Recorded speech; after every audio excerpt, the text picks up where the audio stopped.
voitures de légende en collaboration avec les montres Eberhardt et avec Bardal, les produits de haute performance mécanique.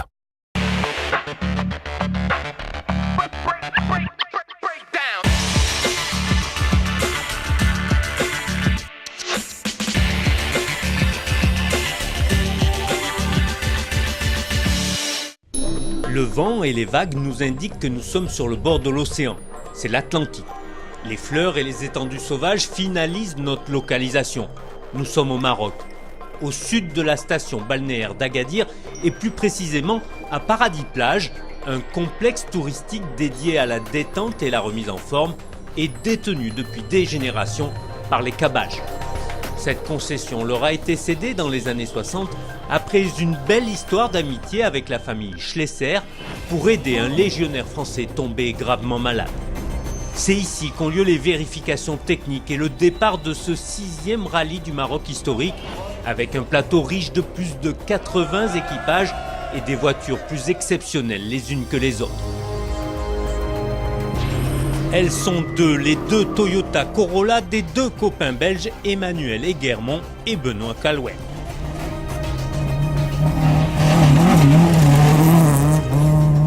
Ah, c'est que du bonheur, on s'amuse comme des fous, ça glisse, c'est piégeux, c'est glissant et ça va très vite donc... Tellement vite que la 79 effectue un tonneau par l'avant. À l'assistance, on répare les machines tandis que l'intendance s'occupe du ravitaillement des équipages et de leurs amis et ça a l'air plutôt sympathique. Ah, c'était délicieux, donc on a une chouette intendance, on est 32 et on s'amuse comme des fous. Encore une petite voiture avec la Golf GTI de Stéphane Cornu. Malgré une préparation made in Cauchy, la petite Volkswagen Groupe N trouve rapidement ses limites, même si elle rejoint l'arrivée. Parmi les regroupements, celui de Sidi Ifni est organisé en plein centre-ville. Un village de tentes présente toutes les activités économiques de la région et permet aux pilotes de se restaurer et d'échanger leur point de vue. C'est également le dernier moment pour les teams et leurs assistances d'effectuer les dernières vérifications. Le gouverneur de la province, les colonels des forces royales, de la police et de la douane sont présents pour saluer les équipages et leur donner le départ. Parmi les favoris, le couple Oreille et leur Opel Ascona 400 ne laissent à personne le soin de réaliser le premier scratch.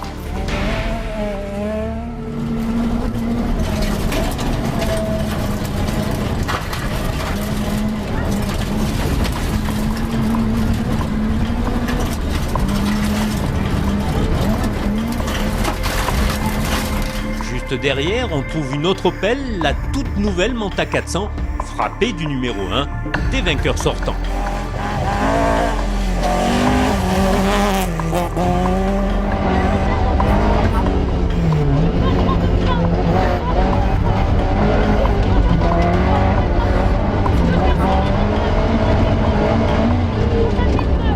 La famille Béringuet a troqué sa Ford pour cette Opel qui devance la Mazda de Philippe Gache.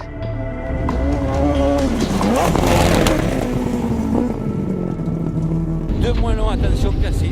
Droite, deux moins long, attention cassé. Et gauche, 3 plus long. Et gauche, 3 plus long. Ben oui, c'est sûr que le sourire, jamais pas parce que j'ai fait le meilleur temps, surtout parce que j'ai une voiture qui me plaît et qui marche très très bien. Voilà, ça laisse présager des belles spéciales. Franchement, on est content. Le rallye est tellement long qu'il ne faut pas s'énerver, il faut surtout se concentrer sur la voiture et ça marche bien, donc voilà. Content, surpris, parce que je te dis, l'auto, moi je l'ai vu fini pour la première fois ici. On a fait 4 ou 5 km de roulage avant la première spéciale, donc l'auto, je la découvre, quoi. Mais ça a l'air d'aller bien. Si on arrive à stabiliser l'arrière, je pense que ça y est, c'est une auto fabuleuse. Le lendemain, Alain et Sylvie Oreille repartent le volant entre les dents.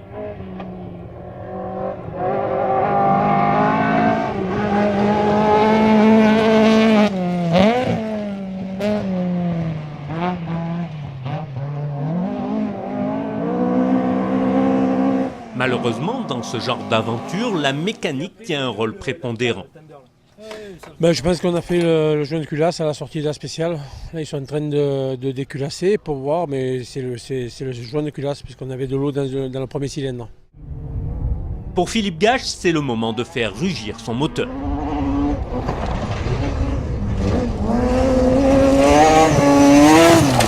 Mais en panne de ventilateur, le moteur rotatif s'éteint momentanément, victime de vaporlock. Et en tentant de rattraper le temps perdu, la belle Mazda revient chiffonnée. Je me suis fait avoir sur la réception du petit saut. Depuis 2 jours, on a fait la direction assistée. La roue avant gauche a atterri en premier, elle a pris le bourrelet. Ça m'a arraché le volant des mains, l'auto s'est mise en travers de suite. Reste Jean-François Béringuet qui attaque dans le décor surnaturel des pierres bleues de Tafraout.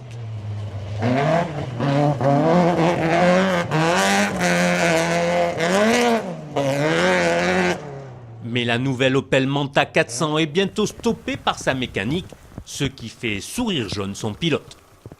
Mais Jeff va repartir tout comme Alain Oreille après que l'équipe de Jean-Luc Bollin ait récupéré un joint de culasse chez Colsou.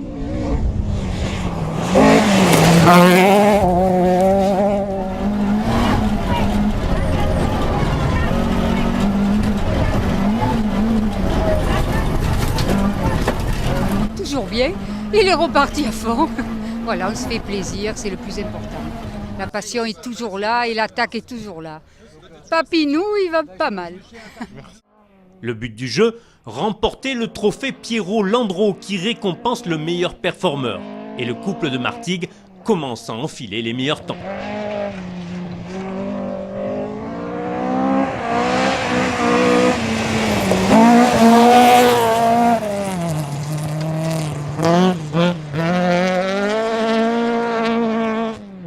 Avec 5 scratchs chacun, la lutte est équilibrée avec le couple Béringuet, avant que l'Ascona ne refuse de démarrer le dernier jour et laisse le trophée à la Manta.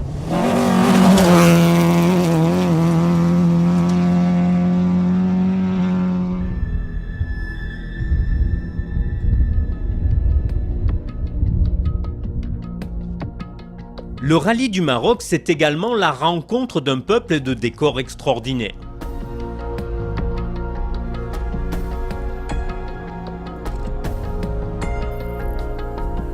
Mais certains concurrents poussent le bouchon encore plus loin en engageant des voitures improbables comme cette Ferrari 308 de la famille Batu qui dispute l'épreuve pour la seconde fois. Même récidive pour Jérôme Jacot sur son Alfa Romeo GTV. Le but, l'année dernière, on avait abandonné. Dans celle-là, on n'avait pas vu l'arrivée. Donc là, on progresse une par une. Habitué des rallyes modernes, Jérôme réalise de super temps avant que les 2 voitures ne renoncent.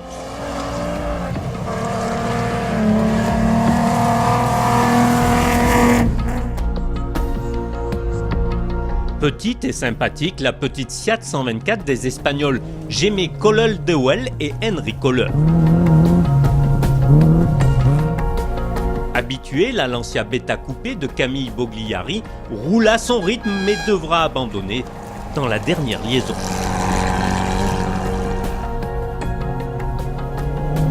Historique, la Datsun Violet qui permit entre autres à Shekhtar Mehta de s'imposer 4 fois consécutivement au Safari et aujourd'hui piloté par les Belges Jacques Wallens et Patrick Asnon. Ça donne beaucoup de plaisir, c'est une voiture légère, nerveuse, très bien préparée par les 2 messieurs qui sont là-bas en dessous. Une voiture très agréable à piloter et je découvre le copilotage aussi cette année, puisque je partage le volant avec mon ami Patrick. C'est la première fois que je fais un rallye sur Terre, que je copilote, donc c'est tout nouveau pour moi. Et je prends un plaisir fou. En plus, j'ai un partenaire super, on s'entend super bien, on se comprend déjà depuis le début et je suis enchanté. Petit clin d'œil également à la Talbot Sunbeam Lotus. 50 mètres. Reste à droite. Entre les mains du fidèle Bernard Baril, la championne du monde des rallyes 81 joue dans le quintet de tête. Je roule au taquet, donc on s'est bien régalé, on a fait un bon temps, je suis content. Et on arrive à tenir à plus ou moins la tête du rallye, donc c'est que du pur bonheur pour nous, quoi. Gauche corps de cuvette cassé 2-, droite 2, sur droite 3, sur sommet. Et attention, on passe à gauche cuvette 2- cassé. Passe à gauche 2- corde, sur sommet ouvre. 80 mètres en enfilade, sommet cuvette. Après 3 belles étapes, une jambe de force casse sur la belle franco-anglaise. Je sais pas, on n'a pas pris de trous particuliers, pas de choc particulier. L'accumulation peut-être des trous et des bosses depuis le début du rallye. Reparti en super rallye, le même problème de l'autre côté stoppe définitivement la progression de Bernard Barry. Des 4 BMW engagées, la plus performante est sans doute celle de Jean-Yves Cagnac.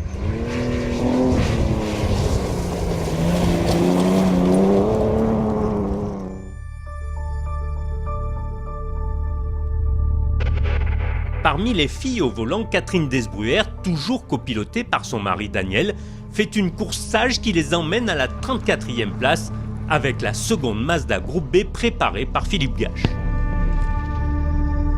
Copilotée par l'expérimenté Jean-Charles Descamps, l'Ormani dispose d'une cadette GTE Groupe 2.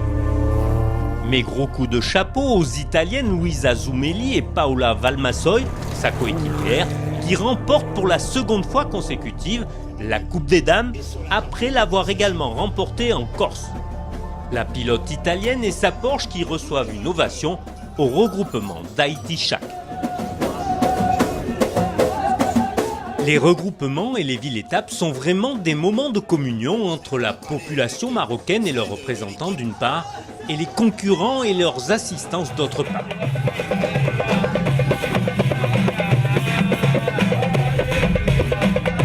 C'est également un moment privilégié d'échange entre les pilotes et de découverte de la culture et de la nourriture marocaine.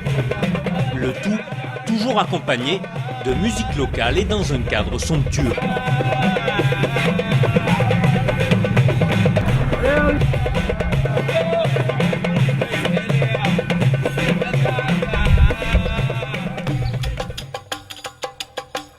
Arrêtons-nous un instant sur les Mercedes qui ont fait l'histoire des rallyes africains et dont 4 exemplaires disputent le Maroc, pilotés par la famille Cochin.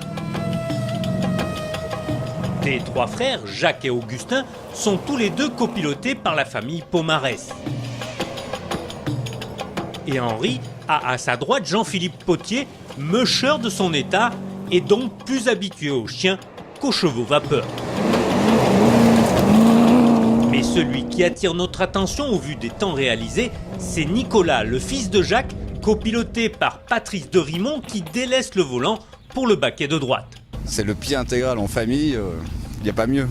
Ça se passe très bien, c'est un grand plaisir, c'est que des belles découvertes et la voiture marche très bien. C'est Nicolas qui a la voiture que j'avais l'année dernière et cette année j'ai des petits soucis d'une voiture qu'on a faite un petit peu comme la plupart, tardivement. Des problèmes moteurs condamnent Jacques et Augustin à l'abandon. Ma jauge d'huile qui saute, j'ai 3 litres d'huile partout, donc comme je pense que c'est grave, je fais pas la 5e spéciale parce que d'abord j'ai plus d'huile, j'ai plus assez d'huile, bon. Et puis après c'est tout le circuit électrique qui déconne, ce qui fait que j'ai plus de démarreur, j'ai plus de pompe électrique, bon voilà. Bon, Mais Henri termine tout comme Nicolas qui accroche une splendide 18e place.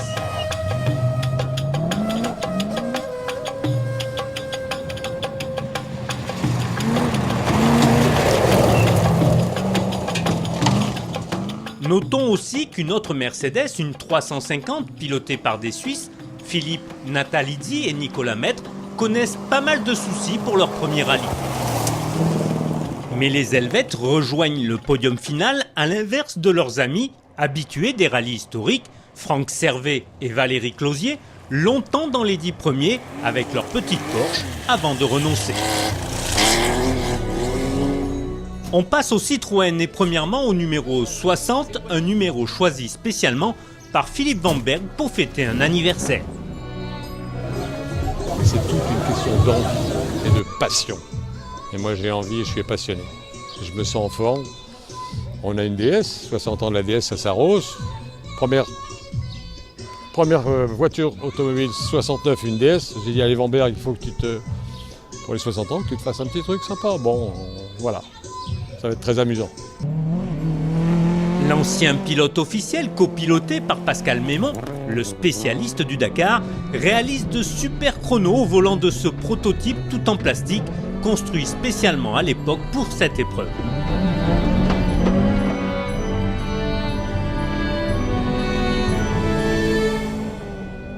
Malheureusement, un incendie ravage la voiture et son pilote. On repart, on fait quasiment toute la spéciale nickel, vraiment une belle attaque. Putain, ça me fait chier, putain. Puis les 5-6 km avant l'arrivée, Pascal me dit putain, il y a le feu sous la voiture, quoi. Alors on s'arrête, mais tu peux rien faire. En plus, on avait un vent, on était arrêté, le vent dans le dos, heureusement. La voiture par là, donc ça a brûlé, puis on a sorti ce qu'on a pu. Puis... Équipage indemne, reste l'autre spécialiste des Citroën, Frédéric Donat, qui dispose de 2 SM pour le Prince du Qatar et pour lui-même, plus 2 CX GTI aux anciennes couleurs officielles et dont l'assistance est capable de tomber un moteur s'il le faut. Les 4 voitures terminent le rallye. Sur la 84, Roland et Miruna Medessi prennent la mesure de leur monture, alors que l'habitué Jean-Jacques Julien navigue aux alentours de la 30e place sur l'autre CI. Tous les soirs, on remonte dans le classement, donc on va pas finir premier peut-être, mais on va essayer. Vous allez conduire comme ça? Oui, si vous pouvez me permettre, demain, oui, pourquoi pas. En plus de l'humour, le prince Abdullah Al Thani manie également le volant. Chaque jour, je m'amuse plus et un plus. Il y a des problèmes, il y a ça. C'est agréable. Bon, elle est vraiment très stable pour conduire. Et au virage, il glisse très bien et c'est facile à contrôler. Hein. C'est pas comme les CX. La SM Princière termine à la 33e place, alors que le patron pilote préparateur se bat pour rester dans les 15 premiers. Je vais essayer de réparer les dégâts de la journée. Le ski de la voiture, là, tu vois, il a un petit peu souffert dans les cailloux. Pari réussi pour la belle SM au moteur Maserati.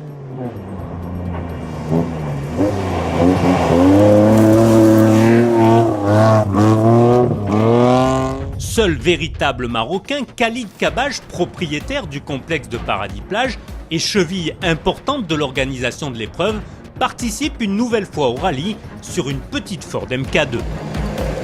Au bivouac, le pilote marocain est satisfait de sa course prudente qui le positionne à la 24e place. Je les ai tous laissés passer devant et je suis arrivé sans vapeur lock, sans avoir crevé. Non, c'était très sympa, mais c'était dur aujourd'hui. Et comme j'ai vu tout le monde m'a dit ouais, c'était dur, c'était chaud. Dans la famille Vendrome, il y a le fils Antoine qui dispose d'une belle Ford Escort et qui se bat régulièrement dans le quatuor de tête. On arrive à rester connecté avec la tête de la course et on arrive à faire des temps qu'on n'imaginait pas faire il y a encore 1 an ou 2 ans, donc c'est vraiment extraordinaire pour nous. Malheureusement, le moteur de la belle anglaise rend l'âme et oblige Antoine à jeter les pompes. Sur une Porsche, le père est moins rapide, mais Philippe Vendrome rejoint l'arrivée à la 15e place. Parce que la vitesse où ça va, nous on est là quand même depuis le début. On a vu un petit peu les places qu'on faisait depuis le début. Mais là, cette année, franchement, le niveau est très très élevé. Plus habitué au rallye WRC, José Pérez Compang dispose d'une magnifique escorte préparée de main de maître par Phil Mills, qui n'est autre que l'ex-coéquipier de Peter Solberg. Après une course parfaite, l'Argentin termine 5e, ex aequo avec le 4e. Habitué des rallyes historiques, Alain Devesa dispose d'une nouvelle Porsche qu'il découvre tout comme son coéquipier.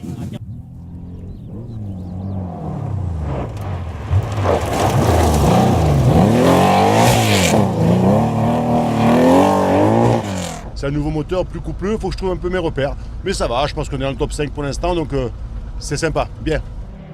À cet instant, la Porsche se bagarre notamment avec la Ford d'un étonnant petit nouveau, Sébastien Bonisso, copiloté par l'expérimenté Fabrice Gordon.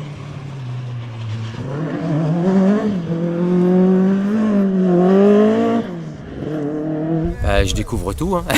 Donc le Maroc, les pistes, ses pièges, ses joies, ses peines. Le lendemain, l'escorte aux couleurs d'un certain Harry Vatanen sort de la route. L'équipage est toujours en contrebas de la piste lorsqu'Alain Devesa plonge également dans le bas-côté. Sébastien Bonisso ne survivra pas à ses blessures. Une chape de plomb s'abat sur le rallye. L'étape est annulée et les concurrents rejoignent directement Merzouga, terme de cette 4e étape. Collégialement, les concurrents décident de repartir le lendemain, même si la course n'a plus la même saveur. On a dépensé, voilà, et on arrive difficilement à se concentrer, donc il faut se forcer à continuer. Ce matin, c'était pas facile, ouais, j'avais un peu le moral dans les chaussettes, on peut dire. Mais bon, le cœur est un peu moins, ce qui est normal. Une journée malheureuse pour tout le monde et dramatique pour les familles concernées, donc c'est pas très gai, on pense beaucoup à eux. Et ça m'affecte beaucoup parce que c'est un ami et donc c'est quelque chose de difficile à vivre pour un pilote parce que un accident et avec les conséquences que ça a eu, ça marque une vie. Mais je pense que le plus bel hommage qu'on peut lui rendre, c'est de continuer de rouler. Après avoir gagné ses lettres de noblesse avec Sébastien Loeb, l'équipe Chronos a créé sa branche historique et dispose de 6 Porsche dont celle du patron. Jean-Pierre Mondron passe de la 15e à la 8e place. Plus habitué à la piste de Spa, le pistard Jean-Michel Martin devance néanmoins son ami d'une place. C'est un véritable tir groupé avec un 3e Belge, Patrick Van Aert, qui termine 6e.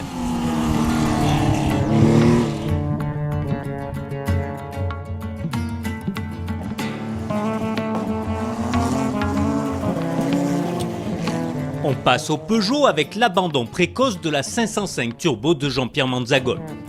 C'est pas trop, elle s'est calée la voiture. Là maintenant le frein à main bloqué, elle est complètement bloquée. Mais le moteur s'est arrêté, je sais pas pourquoi.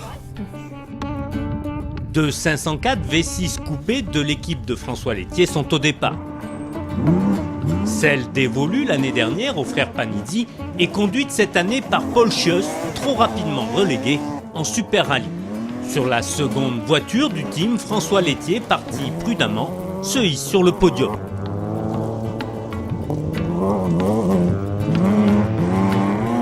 On n'a pas fait une spéciale dans la première étape, on a bloqué la boîte en 3e au bout de 2 km, donc la première journée ça a été catastrophique pour nous. Je trouve que ça se passe plutôt bien, donc on est bien content, l'auto est fiable. On a encore amélioré 2-3 petites choses cette année. À l'assistance, on peaufine les réglages et on contrôle tous les éléments susceptibles de lâcher.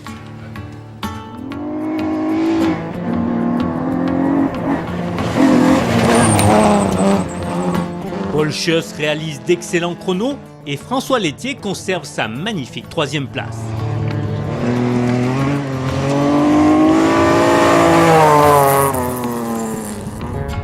Beaucoup de Belges au départ de ce rallye, dont Étienne Bonnier, dont la Ford Escort accède à la 17e place.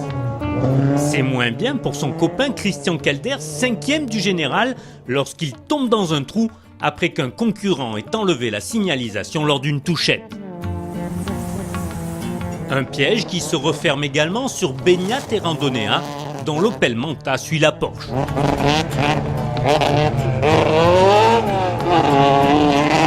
L'honneur des Opel préparés par Guy Colsoulet, sauf grâce à Pili de la Fontaine, qui n'avait plus conduit depuis 2 ans et qui clôt la liste des 10 premiers. 2 autres belles voitures qui ont fait les grandes heures des rallyes africains sont au départ. La Datsun 260Z de Andrew Sidal et la Nissan 240 RS de Grégoire de Mévius. Spectaculaire et régulièrement dans les 10 premiers, le sujet de sa gracieuse majesté accède rapidement aux 5 premières places. Ex-aequo avec Jorge Pérez Companc à la seconde près à la fin du rallye, la Datsun accède au pied du podium grâce à son meilleur temps dans la première spéciale. Sans reconnaissance avec une crevaison et de l'huile sur le pare-brise durant la plus longue spéciale du rallye sur sa Nissan, le Belge double vainqueur de l'épreuve tente de rester au contact. personne ne peut passer ce rallye sans avoir un peu de problème, une crevaison ou l'autre. Donc bon, je pense que nous on a eu notre lot de problèmes. Donc si nous on n'a plus rien, on va remonter. Grégoire Demévius remonte à la place de Dauphin.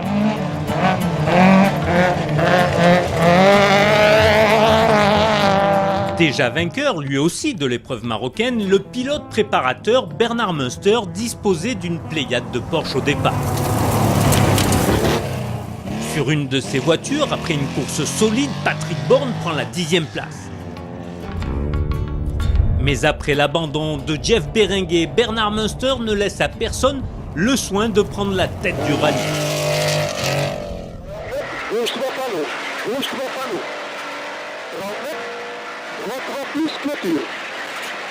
Véritable sans faute du pilote belge qui ménage sa monture et son avance tout en assurant le spectacle. Il fallait gérer l'avance et c'est pas évident. À 4 minutes d'avance, il faut pas attaquer, il faut pas faire d'erreur, il faut rester concentré. Et ça a été vraiment le plus difficile. Bernard Münster remporte à Tanger une 2e victoire dans ce 6e rallye du Maroc historique.